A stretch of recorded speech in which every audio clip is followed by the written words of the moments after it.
But we are in the race. We're in a race to the moon, in a race with China to the moon, and to have a base on the moon, we need energy. NASA has made returning to the moon and establishing a lasting human presence there a top priority. Power is key to building bases, supporting crews, and staying long term. We're seeing more astronauts, more celebrities, more people heading to space. But beyond space, what is it going to take to have humans stay on the moon long term?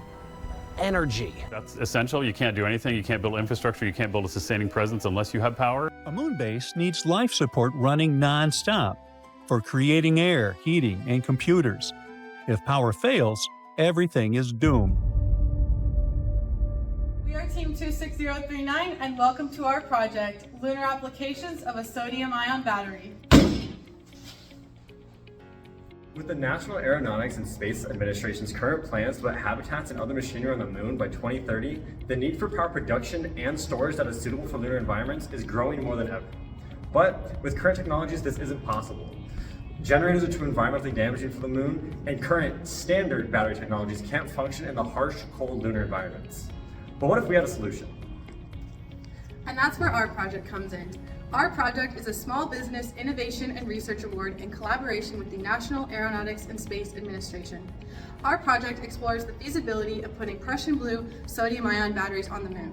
If determined feasible, these batteries could serve as a high-output power storage solution to solve NASA's current energy storage challenges.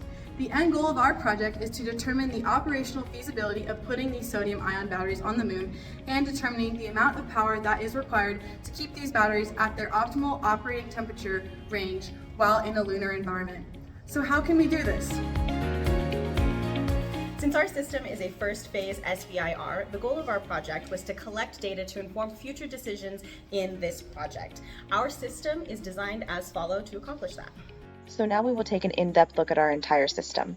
The first subsystem is our data acquisition system, which is outlined in blue. This system is comprised of 4 T-type thermocouples and a data acquisition unit, or DAQ. The purpose of this system is to collect temperature data from the battery pack for further analysis. The second subsystem is our thermal regulation system, shown in green. This is broken down into 2 parts, power and control.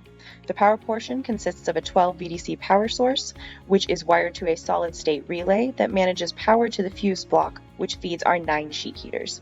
The control portion consists of an Arduino Nano R4, 4 MCP 9600 thermocouple modules, and 4 additional T-type thermocouples. This provides temperature feedback of the cells that the Arduino uses to determine the state of the solid-state relay. Our final subsystem is our enclosure, which is built from 6 series aluminum. This enclosure contains 2 feed-throughs for power and data, as well as 2 additional feed-throughs for leak testing.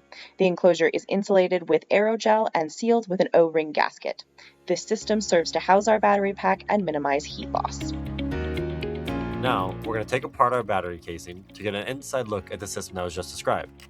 We're going to start by removing the lid and then taking out the battery and fuse block. So this is a single PVA sodium-ion cell, and this is what makes up our 8-cell pack. Then our thermal regulation system consists of the sheet heaters, 1 on each end of the pack and 1 in between each of the cells. And then this system is managed by a microcontroller that takes feedback from the thermocouples, which are placed throughout the pack to manage the state of the system. This entire system goes into our aluminum casing. And our aluminum casing is made out of aluminum Series 6 6061, which is space compatible. We have 2 sheets of that, and in between those 2 sheets, a PTFE gasket gets enclosed, and 16 bolts ensure proper seal along the entire interface between the lid and the enclosure. And then to minimize heat transfer to the environment, we have the entire enclosure lined with aerogel. And then we also have 2 sets of feed-throughs, one for data collection and the second set for our helium leak check. But how does our system work? Our system uses T-type thermocouples, like these ones right here, and they're connected to MCP 9600 modules, and they convert the voltage readings into temperature readings that are inside of the casing. When the temperature inside the battery casing reaches 20.5 degrees Celsius, the thermal regulation turns on to heat the inside of the casing.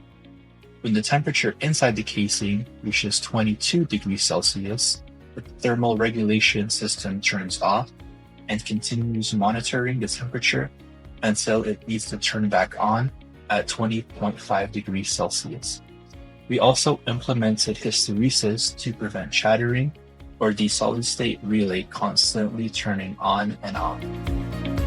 Our thermal regulation system is housed inside of our aerogel insulated aluminum battery casing, where power and temperature data are fed through these vacuum-rated feed-throughs and logged through our data acquisition device before being analyzed in Excel and Minitab.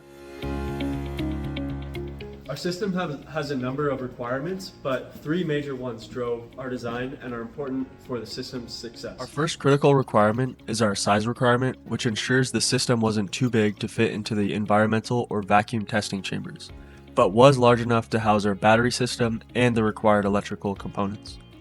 This was routinely tracked from conception in SOLIDWORKS all the way through the manufacturing stages to ensure adherence with this requirement. Our second critical requirement is that our casing is vacuum sealed. This requirement ensures that our battery casing can function in a lunar environment by requiring it to be functional in a vacuum. This was verified through a helium leak test where our casing was able to hold a pressure equivalent to 1 atmosphere. Our final critical requirement is the thermal regulation requirement. This is our most crucial requirement because it directly revolves around keeping our battery operational in lunar temperatures. This requirement was verified through our phase 2 longevity testing, and it's where we get our data that we're going to begin in NASA to directly influence our decision on this SBIR. During our project, we had 2 separate phases of testing, the first being our optimal operating temperature of the battery system, followed by our longevity testing. Phase 1 was to determine the optimal operating temperature of our batteries. For this test, we placed our battery in an enviro chamber with temperatures ranging from 20 degrees Celsius to negative 35 degrees Celsius and measured the battery's capacity. From the results, you can see the outcome of each temperature, and we concluded that 20 degrees Celsius is optimal for our battery to operate at nearly 100% capacity. Phase 2 of our project, as mentioned before, was the longevity testing. This is where the most important feasibility data comes from. We operated our system in an environmental chamber, recording data such as the battery temperature, the internal box temperature, and the external temperature within the environmental chamber. We also recorded the percentage of time that the thermal regulation system was active, as well as the amount of power that it took to maintain the battery optimal operating temperature. We then analyzed this data to assess the sustainability of the system's power requirements. To see this test in action, here is the main setup, being the enviro chamber, which houses our vacuum chamber and battery system. Just outside of the chamber sits our controller and the main focus during testing, our LCD board.